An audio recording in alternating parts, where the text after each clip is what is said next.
Good morning, colleagues. Welcome to another webinar of our series of webinar of the Community of Practice on Terrestrial Animal Biosecurity. My name is Damian Tago, and I will be animating the webinar today. Let me start sharing some information about the webinar today. And to do this, let me just start by sharing my screen. I hope you can see it. Well, we just have this very quick introduction of the webinar, and I will be introducing our speaker today. Then we will have 30-45 minutes presentation by our speakers, who is Professor Søren Nielsen, and then we will have a moderated Q&A that I will be moderating. Just a few housekeeping rules. The webinar is being recorded, so just for you to be aware. Please introduce yourselves in the chat. I saw some people already started, so thank you very much.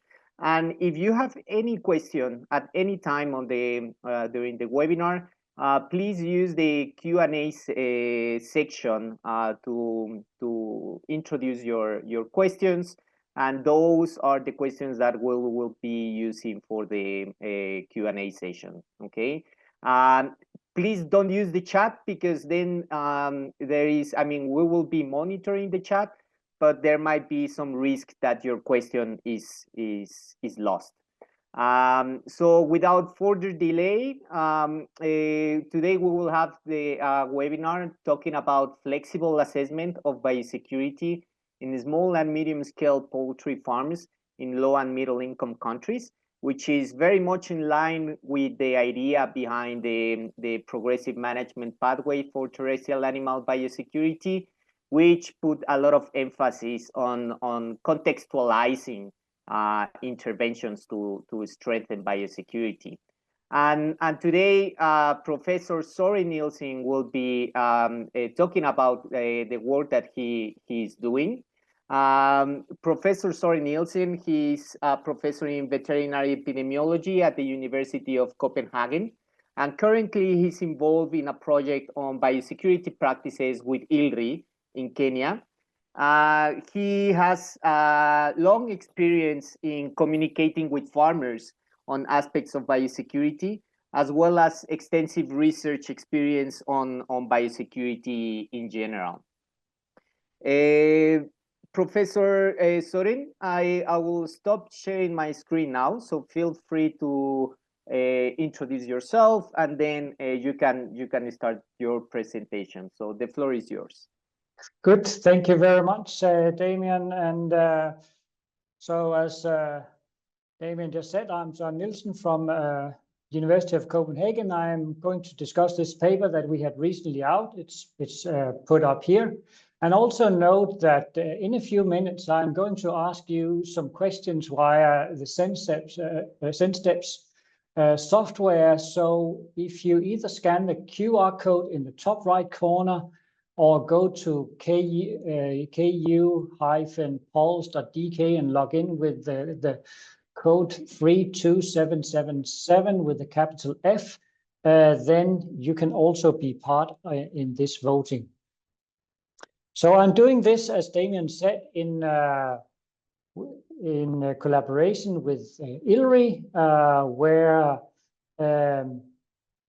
so the work they are presented here is done in collaboration between the International Livestock Research Institute ILRI and University of Copenhagen, and funded under the CGIAR One Health initiative led by ILRI. And ILRI's mission here is to improve food and nutritional security and reduce poverty in developing countries through research on efficient and safe and sustainable livestock systems.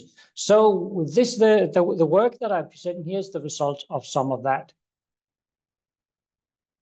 Now the first vote, you should hopefully be prepared for that. Now, this is about biosecurity, which cannot help this little fella lying here, but hopefully some of their future colleagues. So the vote is now open, and I would like you to address the question. According to you, what is the most important part, or it's said important part of biosecurity? Is it internal biosecurity, external biosecurity, or C, it depends? So please give your vote to this question, and then we'll come back to the answer later.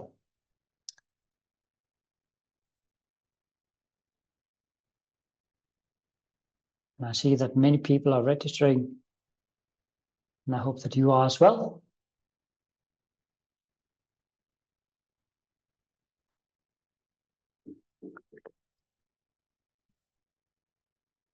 And remember, this is based on what you think.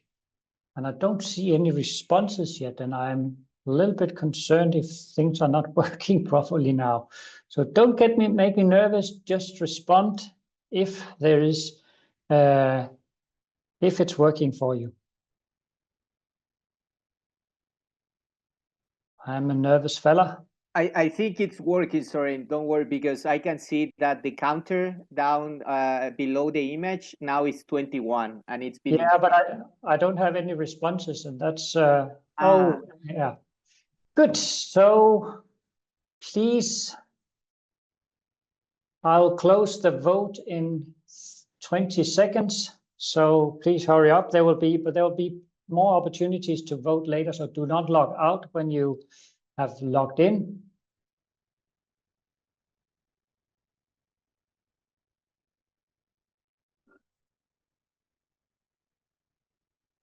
Okay, and the final votes. So most say it depends, and 22% and 22% say internal biosecurity and external biosecurity. So we have answers all over, and that's a good start for this discussion. So I'm going to introduce now, why are we doing biosecurity? What is it? Who is prioritizing what we're doing, and which areas do they prioritize? What are the priorities? And what are your priorities? And that here we will do another sense step poll, and then I'll discuss whether a generic tool or a tool fit for purpose would be better. And then we will I'll briefly discuss development of a flexible tool. So try to engage you in the process.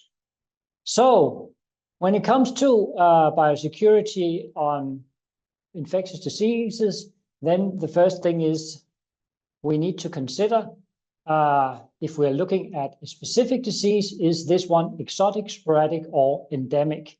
And then we can follow to the next layer here. So what is the really, if we're going to address this, what is the purpose of our engagement?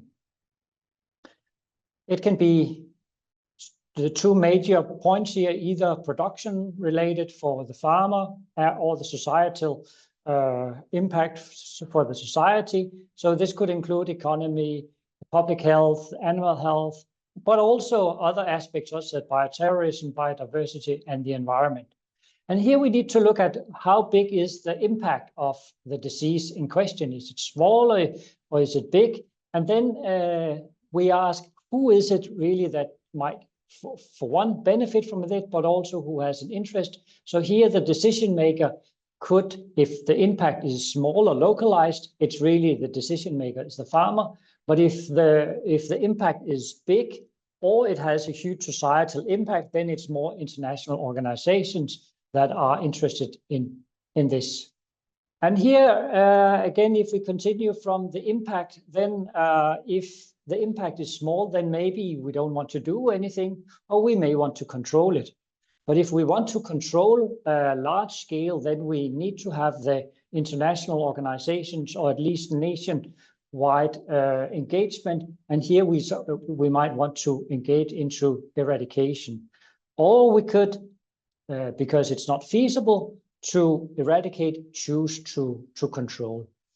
And then some of the activities that are related to these are here in our toolbox. We have the do nothing. We can do surveillance. We can do biosecurity. We can do vaccination. We can do zoning, regionalization, or compartmentalization. But today, the focus from our toolbox is then the biosecurity. So now I'd like to ask you the question. Can you choose among these that are listed here, choose the 3 most important diseases in your region and your perspective and vote again?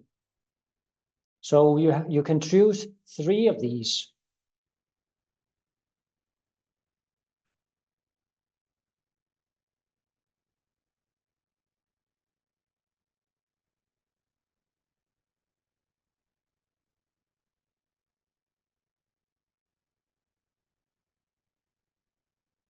Okay, I'll keep it open for another 15 seconds.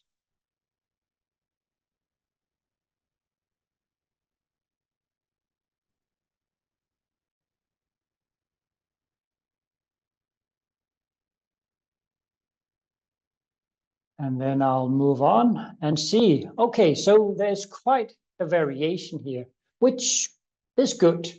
There are some that have not been picked at all. So aspergillosis and Marix, they are, in your view, not in the top 3, whereas Newcastle avian influenza and salmonellosis, they are ranking quite high, followed by coccidiosis. And as you can already see from this variation, there's a huge difference between some think that fowl pox is important, and that is correct. Sometimes fowl pox, or to some decision makers, fowl pox is important, and therefore we also need to consider that. And you can see as I'm speaking, the numbers also change slightly because it's still possible to vote, and then maybe some will have a new view because they have seen what others focus on, or because new ones have come in. So please remember that these numbers, they are dynamic and they change over time. They change when you have more information, and that's really key to consider. Now, if we then go and look at the different diseases and say, well, if I want to focus on avian influenza and Newcastle disease, then it's relatively straightforward. I have these transmission routes that I need to focus on. So if it's only these 2, Newcastle disease and avian influenza, then to a major extent, I can ignore all those. Or can I?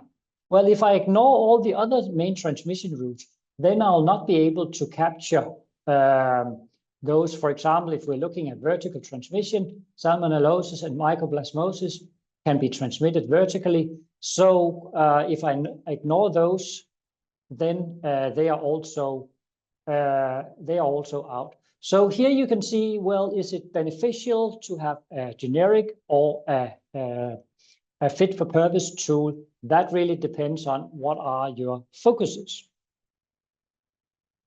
There are many things that needs to be considered when you're looking into if you have a specific or generic tool. The specific tool is fit for purpose. It can be fit for the local or regional pathogen priorities, but it may require that you have some modification depending on these local priorities. One benefit here is that if you're making this modification, you can also make it shorter. Scientists, as myself, we are not very good at making things shorter. But if you go and discuss with a farmer and ask for some of their time, then it can be ideal to have things short. They might be willing to talk to you for 10 minutes about biosecurity, but perhaps not for 5 hours. They also have other things to do. So therefore, if you're making it shorter, then you can also make the implementation and communication more targeted and therefore easier. It can also lead to better understanding, and the farmers might understand why the different areas are covered. Now, if you're looking into generic tools, then there are some that are off the shelf. You can, for example, get the biocheck which is relatively easy to use. It covers more or less everything. It's all these tools. They are also adapted for different animal species and different areas. And but they also then include risks that are not so pertinent. They include risks that are not prioritized by the decision maker. And then because there are something that is not prioritized, then your communication can be challenged, and you can have some areas that are covered, which the farmer can't really see the point of, and therefore they might lose motivation for using it. So easy to use, but also sometimes including something that is not so pertinent. So what we had to do in the study that we were conducting was trying to see, okay, what should be prioritized here? What is most important when we're looking at the different areas of biosecurity? The areas that are listed here from A to K with regards to external biosecurity and internal biosecurity, what is more important? So our first task was to split the number of, or the priorities to these areas. We already had some from a previous paper where it was published, what they thought was right. However, what somebody else thinks is right may not be right in our. So the first challenge that we had here was we had these points to distribute. And when I asked the 9 experts that I had available, how can you distribute 100 points? Then they all wanted to distribute more than 100 points. And why is that? Well, because we are not always very good at prioritizing. We always want to do a little bit more, but in reality, we must always remember that we only have 100% capacity. We do not have more than 100% capacity, and therefore we also need to limit ourselves to, in this case, 100%. The second problem we face is often the evidence. There are some issues about biosecurity where you say, okay, what is really the evidence? If you go into literature, and there have been many studies done on literature, it's actually very few of the biosecurity measures that have been documented as effective. This could be in risk factor studies when we're using the so-called deductive methods, where we're using statistics to say, okay, is this a risk factor or not?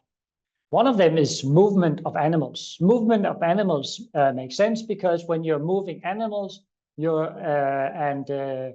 moving something that is transmitted fecal orally, then you're also could also be via respiratory tract. When you're moving the animal, you're also moving a lot of the pathogen if the animal is infected. Large herd, large flock size is also quite often found as a risk factor. This makes sense from internal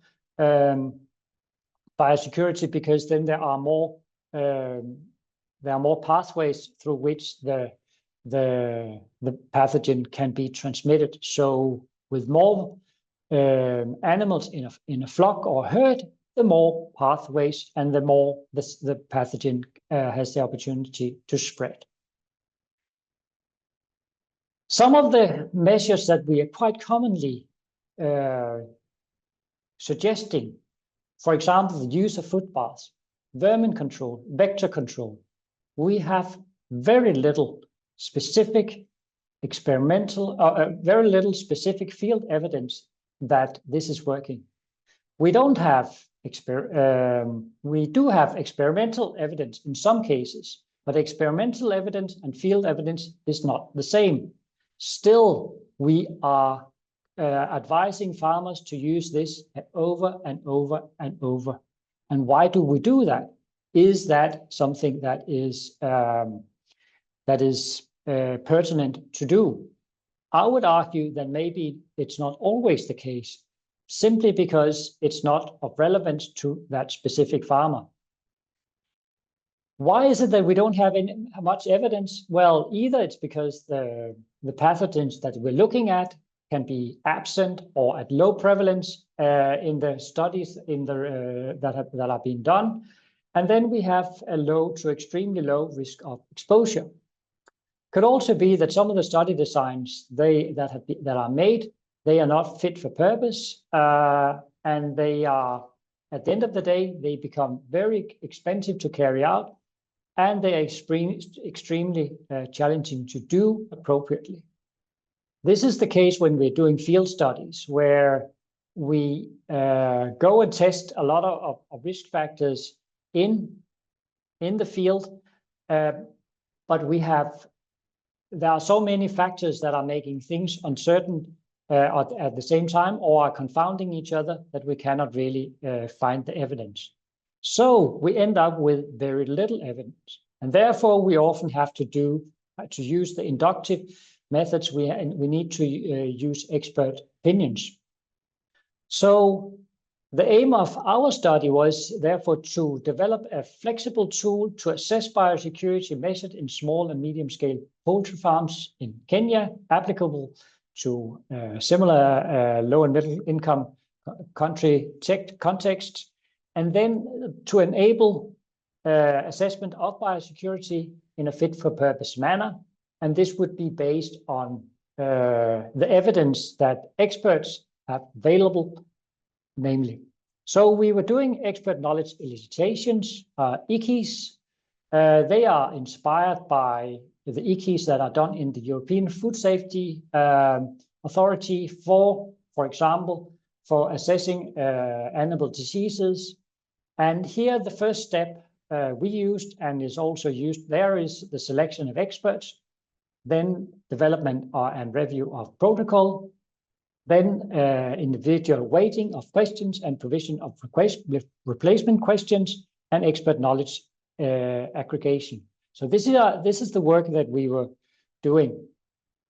The results here is that, well, in these studies, in this type of studies, when you're doing expert knowledge elicitations, it's very, very important to have a broad range of experts, so that you include those with different competencies.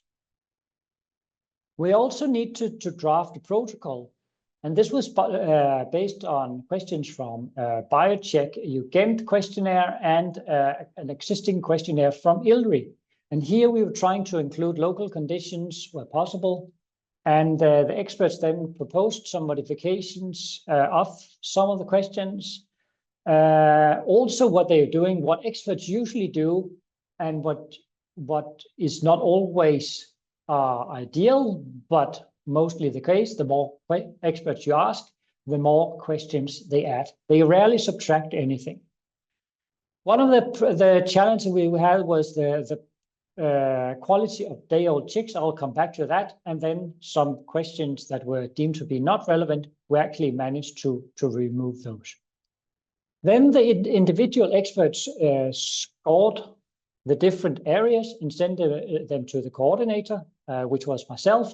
And then I redistributed them to all the experts. And then we had a workshop with behavioral aggregation of the experts. So here it's about discussing, okay, you think this is more important, and why is that? So you try to argue, and then the others should pay attention to this. And then in this, we're trying to seek consensus, but it's not a requirement. So if expert A think that day-old chicks are much more important than older birds, and expert B have the opposite view, then that's okay. There need not to be a consensus. But it's very important that you listen to the arguments of the others. This is sort of true science.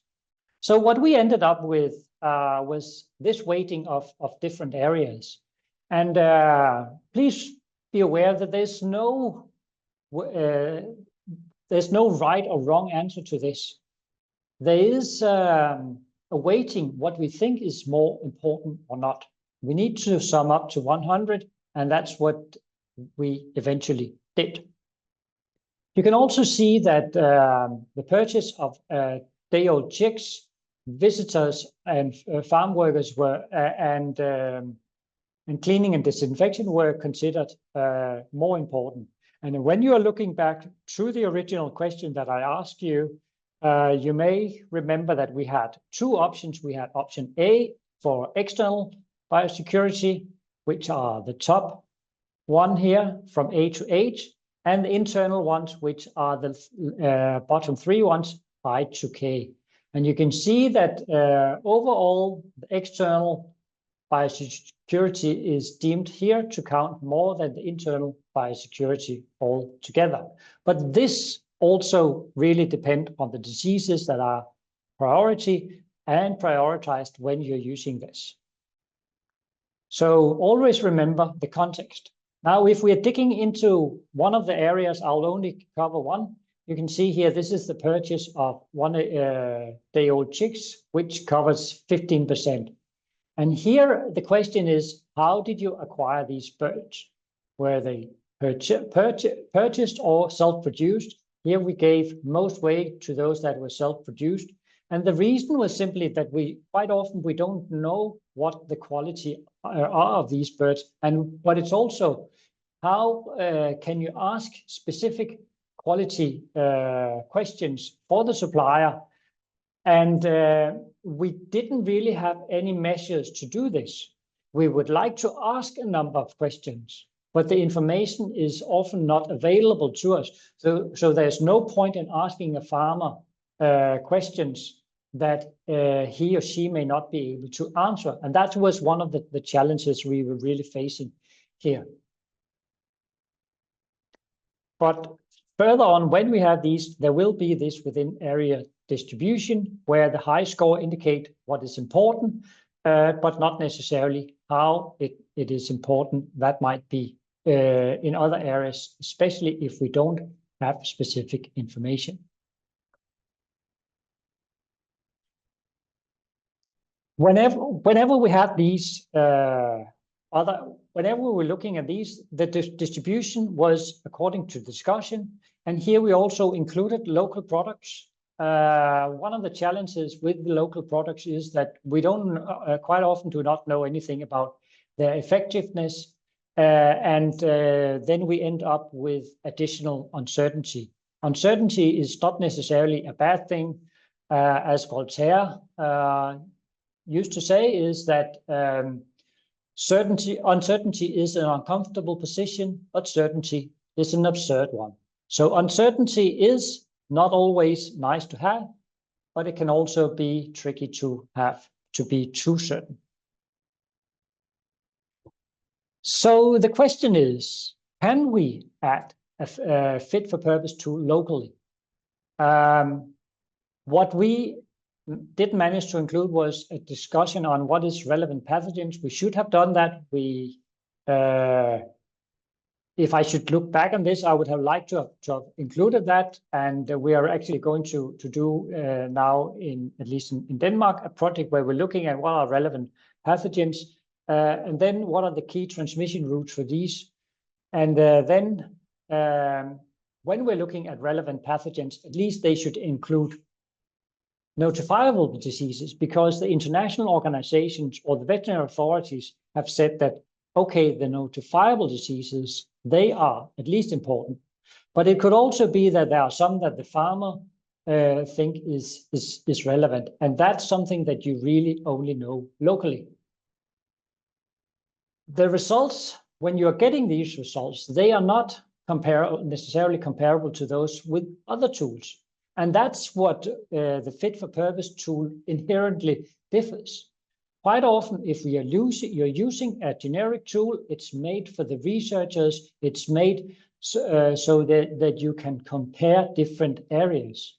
But here we should remember that the fit-for-purpose tool is something that should benefit locally. It should benefit the decision maker, and the generic tools may not always have that purpose. Should we retain the standardized tools? I think that they can be extremely useful for research and for comparison across time and studies.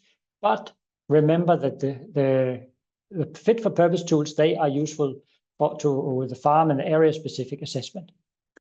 The relevant the diseases were in our case not sufficiently incorporated, and we are still missing we sometimes need to discuss what is relevant and not. Do we want to have a tool that fits all diseases? Well, farmers, if we are doing that, then the farmers may have to implement something that is irrelevant in their case. And also we have to remember that many of the measures that we are suggesting, they are not proving as effective, and cost-effective biosecurity measures are rarely identified. So please keep that in mind when you're trying to introduce this. I'm also warning you against not applying biosecurity. But sometimes I think we are trying to ask farmers for something that why should they do that? And I would like to bring this back to the farmer. I'm myself born and raised on a farm, and we were asked to do a lot of things.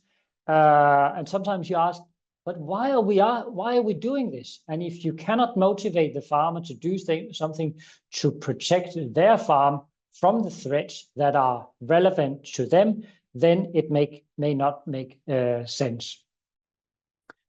And here it's also, we need to remember the risk management is different for large industrial type and small and medium scale production. And the motivations are of the farmer is therefore relevant in the biosecurity plan. I've seen many papers where it says for small and medium scale production says the biosecurity is too low.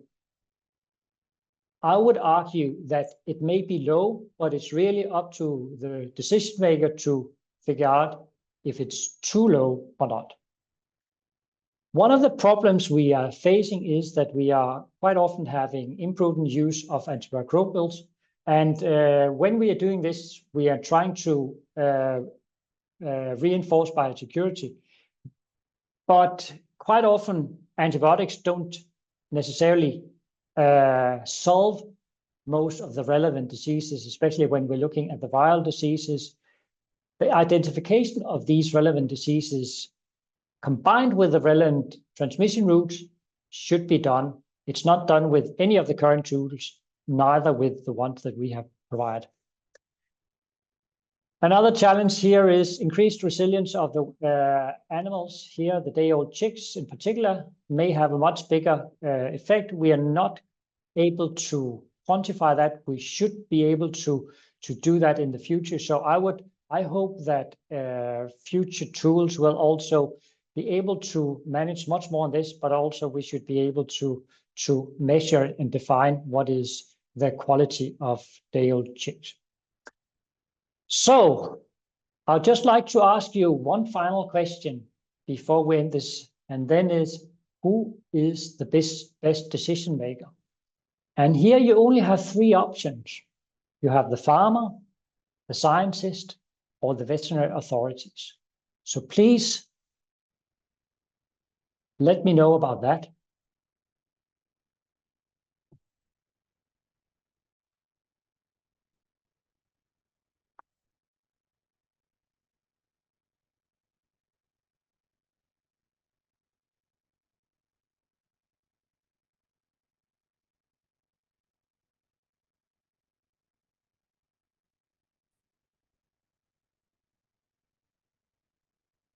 Still a few votes coming in.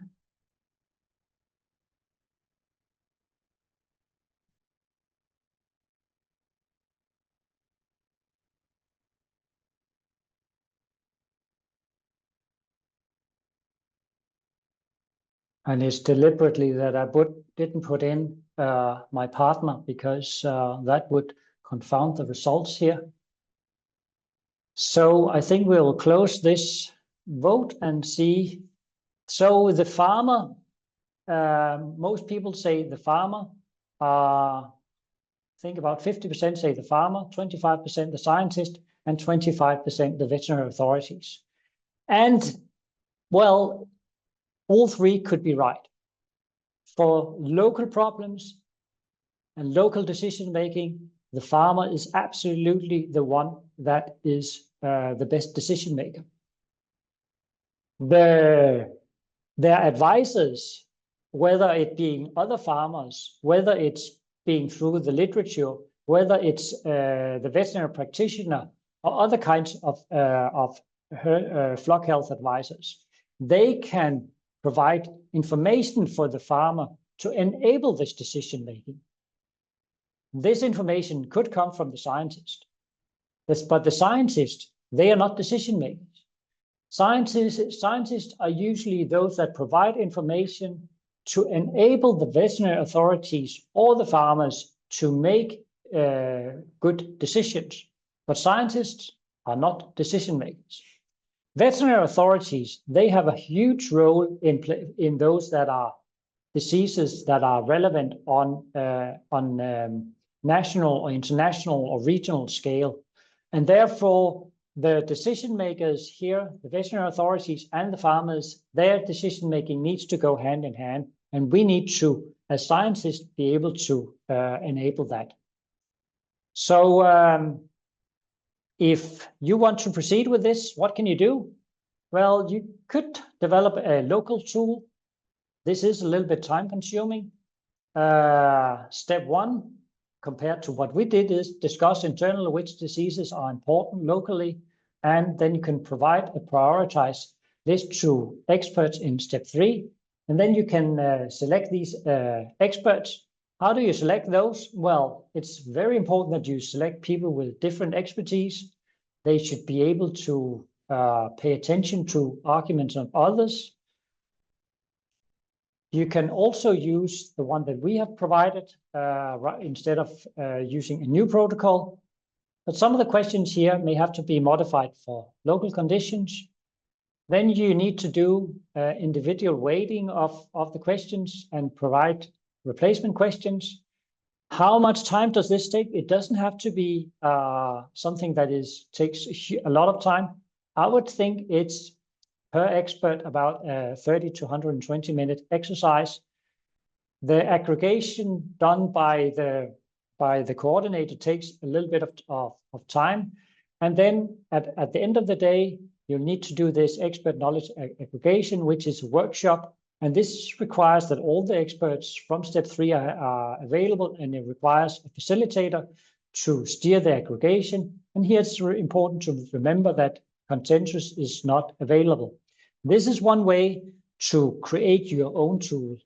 So I hope that this could inspire you a little bit, or at least that it has provoked a little bit, provided some food for thought. Before I end, I would like to thank my co-authors, Naomi, and Dishan, Theo, Michelle, Eugenie, and Arsney from ILRI, and then my colleagues from University of Copenhagen, Mickey Boysen and Louise Ledford Poulsen. And then I would like to thank the funders, which is the CDIR initiative and the European Horizon Europe Project EU partnership on animal health and welfare. So over to you, Damien. Thank you all for paying attention. Thank you very much, Professor Nielsen. It was a very exciting presentation. I can say that when I read your paper, I knew that this was relevant for the work that we are doing with the progressive management pathway for terrestrial animal biosecurity. But this just shows that is exactly in the same direction that we are thinking, which is very farmer-centered. It shows how important it is to contextualize biosecurity if you really want farmers to make those changes. So thank you very much. I have tons of questions, but I would like to prioritize the questions of some of our people that have been typing questions in the Q&A. There is one which says, how do you deal with the problem that one area might be classified as high risk by experts, but the farmers want to start with something more attractive to change, but less risky? I think we have to strike a balance between risk and attractiveness for farmers in prioritization. Any thought on that? Yes, well, the first is when it comes to risky, how risky, because if we're looking at something that is that the authorities have said, this is something that is risky. It could be avian influenza. It's a threat that everybody needs to deal with. It's out of the question. Then the farmer cannot go and say, well, I decide something different. However, the farmer should also go and look at, well, what is risky to your population? So if you think if there's a disease that you know can have a huge impact on your farm, then obviously that's something that you need to deal with. And sometimes, and that's what the farmers also need to realize, that they cannot necessarily go and say A or B. Sometimes they have to say A and B and deal with two or more things simultaneously. And that's the challenge of being a farmer. Then they can choose to not deal with C and E and others. Yeah, thank you very much. Second question, it says, how can a farmer improve on an area like sourcing quality of their chicks, which is largely outside his or her farm sphere of control, but more a question of country infrastructure or country resources? I see sometimes action required at farm as well as government level. How to deal with that shared responsibility without blaming the farmer for performing poorly? Yeah, a good question, and that's one that we have struggled with ourselves. Because here it's about putting demands out for the producers. So you could start out with creating a checklist of things. Are the birds vaccinated? When did they actually? So you actually know when the birds they left. They left the hatchery. When were they hatched? So is a day old 1 day old chick, is that really a day old chick, or is it 3, 4, 5 days? Has it been on the way for multiple days? Some of these quality things that you can try to measure, and the individual farmer cannot do anything. But if more and more farmers they start asking, and the government or others will from the top start saying, well, there are some quality parameters. Just as when you go down to the supermarket, it says what is the shelf life of some milk. Well, that shelf life stamp only came after somebody asked, can we have that stamp on our product? And I think it's reasonable for a farmer to ask, can I have a bit of information about when the bird was hatched? What are the temperatures under which it was transported, and so forth? Thank you very much. The next question, I think it's more a confusion, but I will read it anyways. It's the prioritization of items like purchase of day-old chicks or against feed and water seems challenging to me, since they are quite different in scope. One being rather specific and the other areas like feed and water so wide that I might need to break it down. From your presentation, it looks like you indeed break down with follow-up questions after each category, but maybe you can explain more. Yes. Well, a day-old chick needs to be born. It needs to survive until it can be fed and drink water. That's one thing. So obviously they are not exclusive, and you need to focus on all areas. I think that when you have a questionnaire like this, when you are actually trying to give points to the different areas, it's also a matter of sometimes to discuss this with the farmer and say, well, it's important that you do both. But we put more priority to this from when we're looking at disease resilience. So disease resilience is for many diseases very important. So if you have a bird that is that starts the life poorly, then it will struggle throughout life, very likely. That's at least what we have studied inductively. I'm not sure if we've studied it deductively. So the weights between the different areas is not necessarily something that it's easy to give, but it's also just to raise awareness of these different areas. Thank you very much. Another question, it starts with, I totally agree that a tool adaptable to local context is very useful. However, at what point is the effort of developing very localized tools worth it compared to training veterinarians in biosecurity and letting them make tailored recommendations for each farm? Good question. I don't think veterinarians should make necessarily make tailored recommendations to each farm.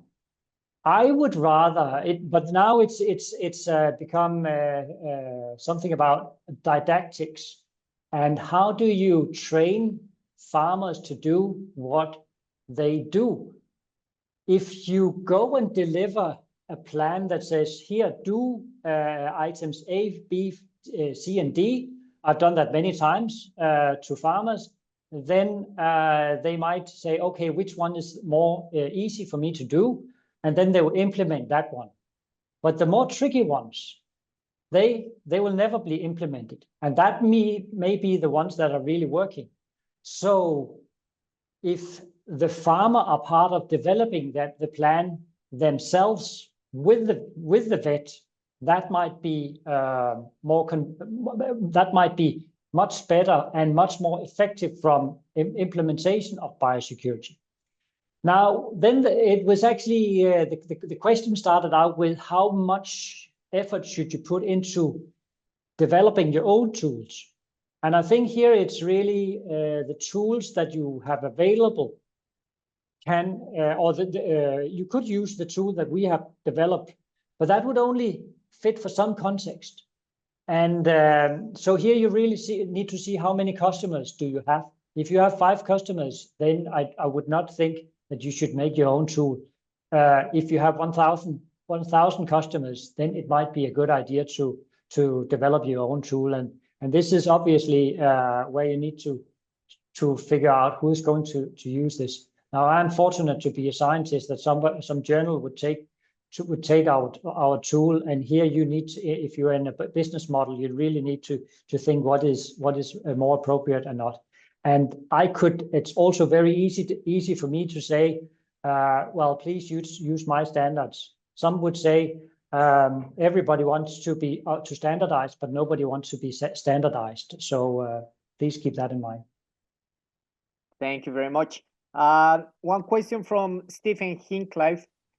Do we need to redefine biosecurity to incorporate resilience? For example, quality of day-old chicks.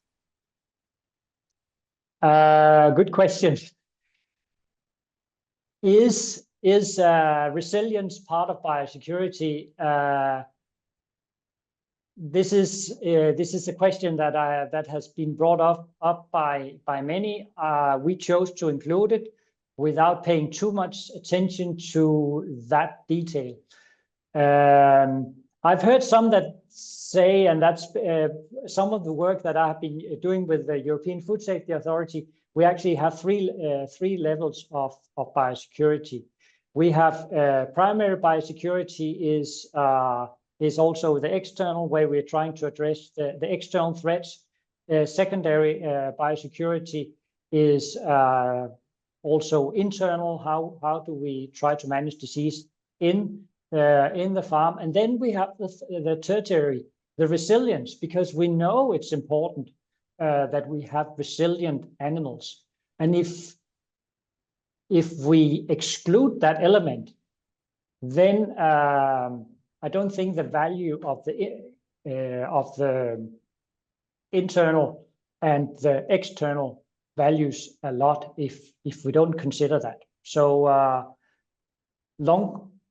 another long question to a relatively straightforward question. Sorry about that. No, thank you very much. Actually, this is kind of linked to one of my questions, because what we have observed in some of the consultations that we have done with farmers in trying to understand what are the challenges they are facing for biosecurity, sometimes the conversation goes into a different direction because of the priorities of the farmers. So for instance, we're talking with poultry producers in Ghana, and they were bringing the discussion back to heat waves. They were like, okay, yeah, we understand hygiene, cleaning, disinfection, this is all important. What can we do about heat waves? Because these heat waves now are more and more frequent. They reduce dramatically our egg production.